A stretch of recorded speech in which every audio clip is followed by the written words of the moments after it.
But before that, syempre, please, pagkatapos po nito, punta po tayo sa Boulevard kasi meron din po ng grand opening na ating Toxtro. Sige ba, ito na! In 10, sabay-sabay 10, 9, 8, 7, 6, 5, 4, 3, 2, 1! Yes!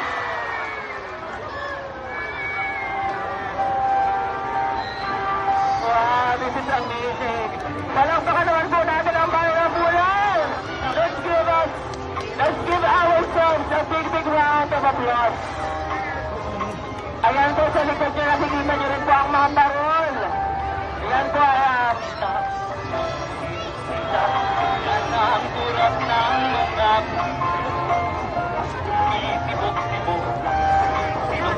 Siyempre, kasama din po natin si Father Roman Cramonte, PSO, Sir Alejandro Hilana, and of course our member office, headed by Ma'am Kelly Tan, Big Kiss, General Service Office, and of course Sir Eliezer Manga, Officer in charge of the Department of the Works.